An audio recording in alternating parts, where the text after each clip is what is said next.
तस्मात् सर्वात्मना राजन् ब्राह्मणान् ब्रह्मवादिनः तपस्विनो यज्ञशीलान् गायश्च हन्मो हवीर्दुधा।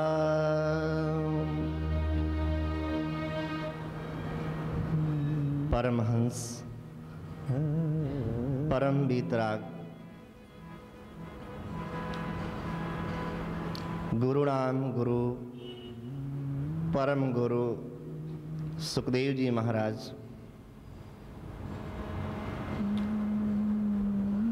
अपनी शरण में संपूर्ण भावनाओं से समर्पित सत शिष्य राजा परीक्षित को भागवत रस का पान करा रहे हैं। राजन,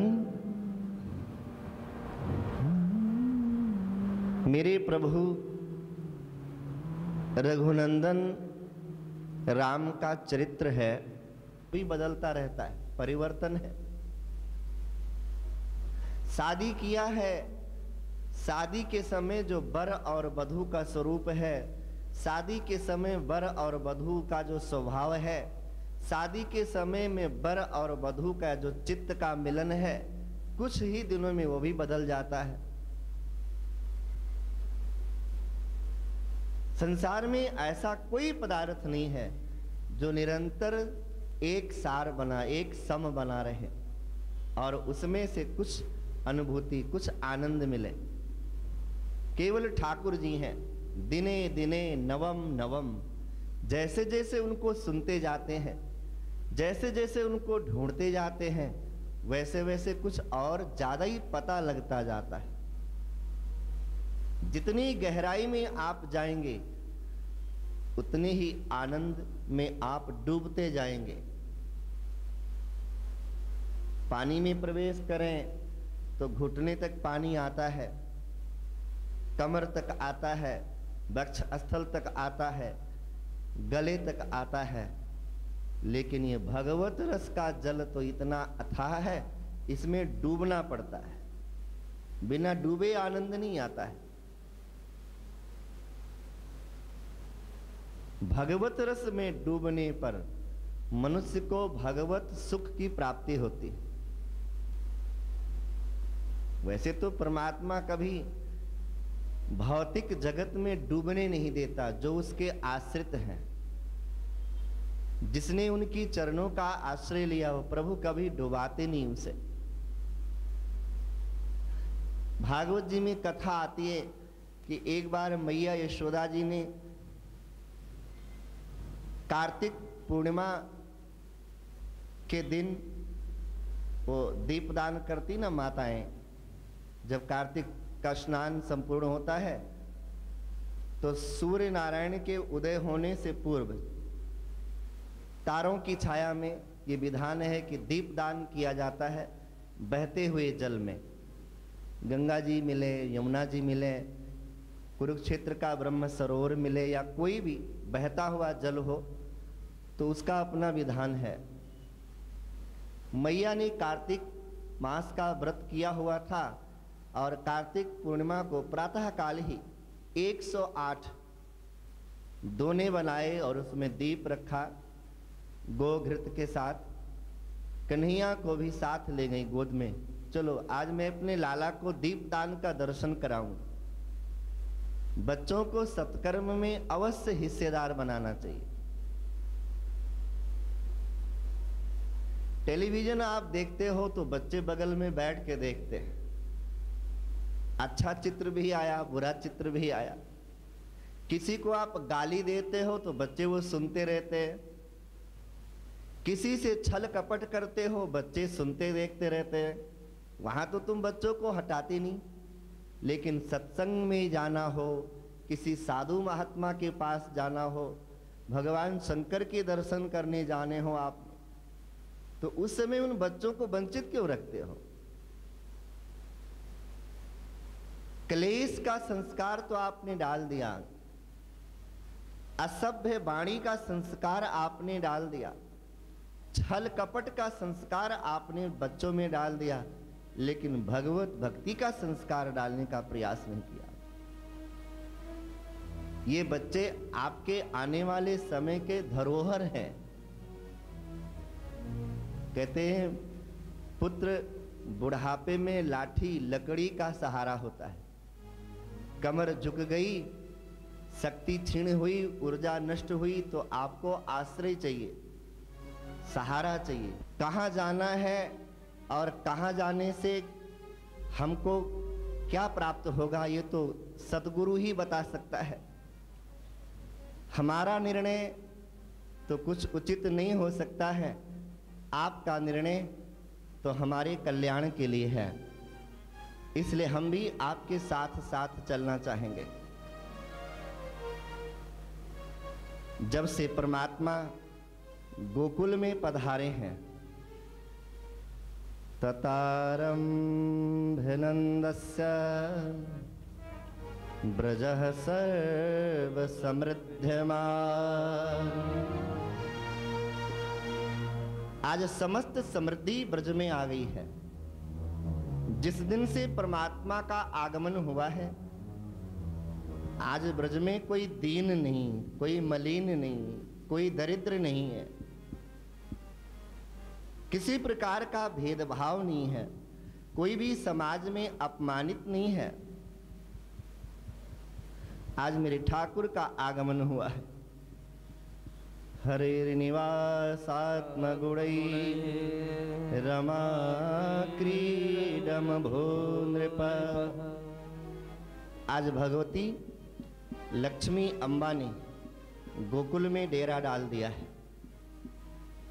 राजन, जैसे ही नंद बाबा ने अपनी बहन सुनंदा के द्वारा भैया बधाई हो ये शब्द सुना, उसी समय नंद बाबा ने कहा, गौ माता तुम कितनी दयालु हो। रात्रि में मैं रो रहा था कि अब मैं बूढ़ा हो गया हूं, अब मुझसे गौ सेवा नहीं होती। गौ माता, तुमने एक ही रात्रि में इस गौ सेवा को निभाने के लिए, गौ सेवा हमारे कुल में चलती रहे, एक ऐसा गोपालक भेज दिया। हे गौ माता, मैं उस पुत्र का दर्शन करने से पूर्व ही उसका नामकरण करता हूं, मैं उसका नाम गोपाल रख रहा हूं। मुझे कोई सुख नहीं है, मुझे मेरी गायों की चिंता है। था कोई समय सनातन धर्म में, भारतवर्ष में, जहां सबसे बड़ी संपत्ति गौ की मानी जाती, गोधन, गजधन, वाजधन और रतन धन खान, ये संपत्ति में आती थी। समाज में कौन व्यक्ति सम्मानित है, कौन व्यक्ति प्रतिष्ठावान है, किसमें कितनी प्रतिभा है, गौ के द्वारा पता चलता था। और इसकी प्रथा को निभाने के बाद ही मनुष्य के अंदर संतोष आता था। गौ सेवा करने से संतोष आता है, ब्राह्मण को दान करने से संतोष आता है, अग्नि के अंदर घृत से संबंधित सामग्री समर्पण करने से संतोष आता है, गंगा में स्नान करने से संतोष आता है, साधु महात्मा का दर्शन करने से संतोष आता है। जब आवे संतोष धन तो सब धन धूरी समान। बस इसलिए भारतवर्ष में सत्कर्म के ऊपर अत्यधिक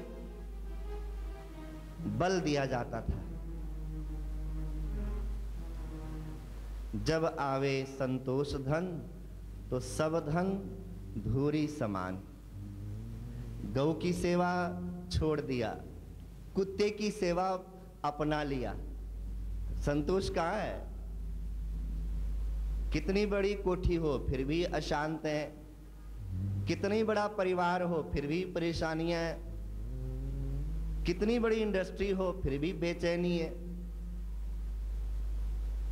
मनुष्य को संतोष रूपी संपत्ति को पाने के लिए कुछ प्रयास करना चाहिए। नंद बाबा ने प्रसन्नता पूर्वक उसी समय 1108 गायों का अपने हाथ में जल लेकर के संकल्प पढ़ दिया। किसी को बुलाया नहीं। नंद बाबा को संकल्प आता था, मुझे पुत्र की प्रसन्नता, मेरे कानों में पुत्र मेरे घर में हुआ ऐसा मैंने सुना है, इसलिए हे गौ माता मैं सुयोग ब्राह्मण को दान करूंगा, ऐसा संकल्प लिया। और जैसे ही महल के अंदर आए, नीलमणि की समान आज कन्हैया का दर्शन मिला। बाबा ने श्रृंगार किया।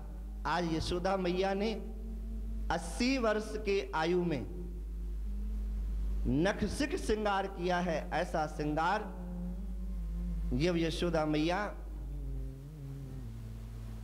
विवाह के समय डोली में बैठकर आई थी, आज वो समस्त आभूषण मैया ने निकाले हैं।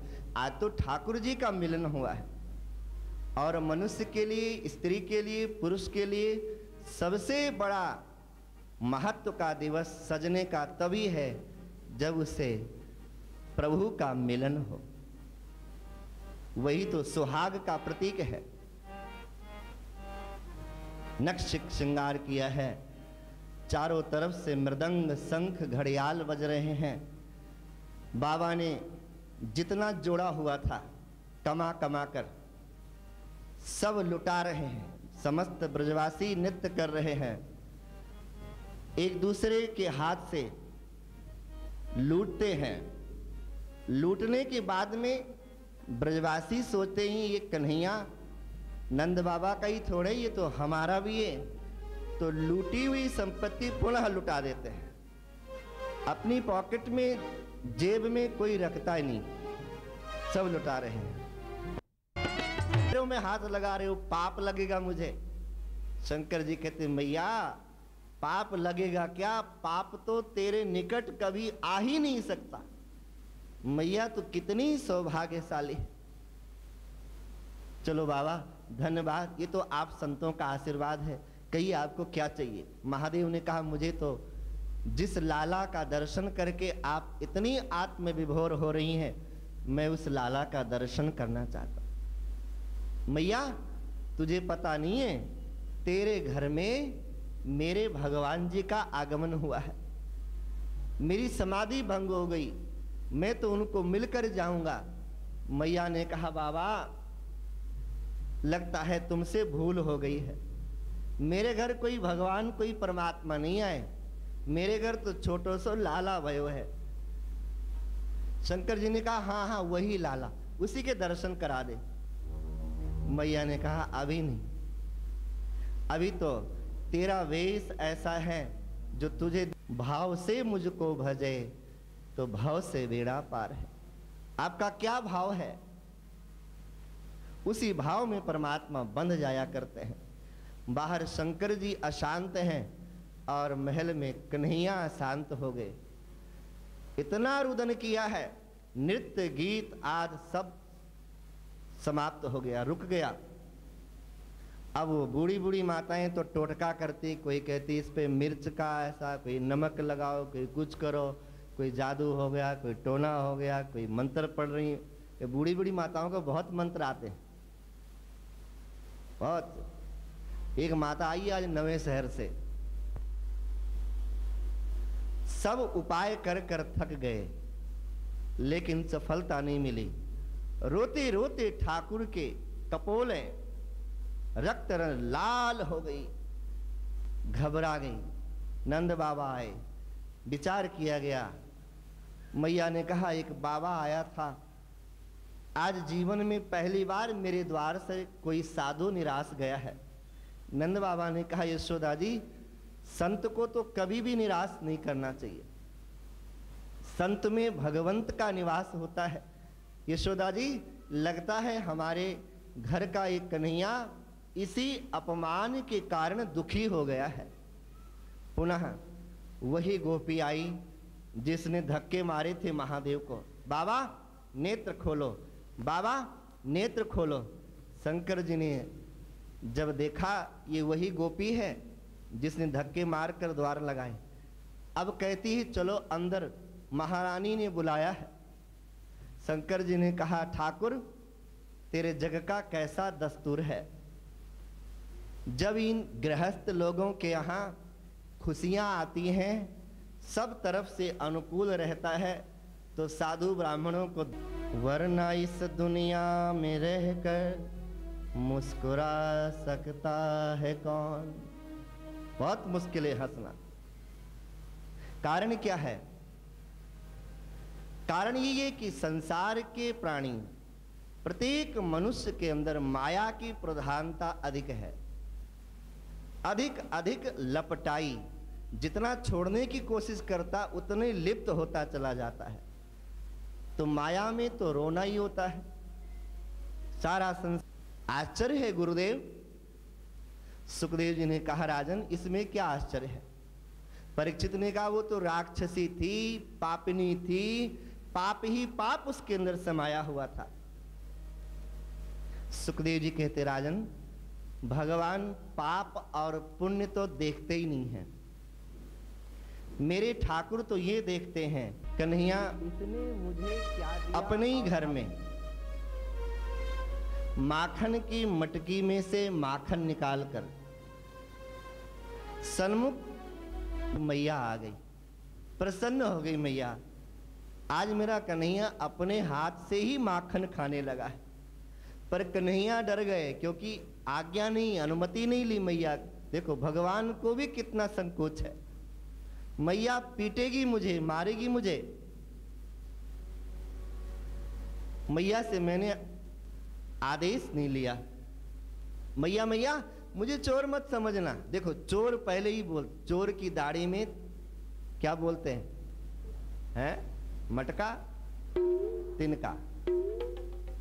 मैया तो चोर कही नहीं रही, लेकिन चोर स्वयं बोलता है। और तृणावर्त दैत्य भेजा, कन्हैया ने उनका भी कल्याण किया। रोहिणी पुत्रो रमयन सुहृदो गुणे। ये देवी रोहिणी के गोद में जो बालक है, इसमें ऐसे ऐसे गुण हैं, ऐसे ऐसे लक्षण हैं कि इसका नाम मैं राम रखता हूं। पर नंदराय जी के लोगों को ये मेल मिलाप करवाएगा, इसलिए एक नाम संकर्षण भी हम इसका रख देते हैं। नंद बाबा ने धन्यवाद दिया। गौ गुरु और गोविंद का चिंतन किया मन में। मेरे बालकों का नाम रखा जा रहा है, मेरे बालकों की कीर्ति शाश्वत रहे, अमर रहे, जन्म जन्मांतर तक। बस मुझे और कुछ नहीं चाहिए।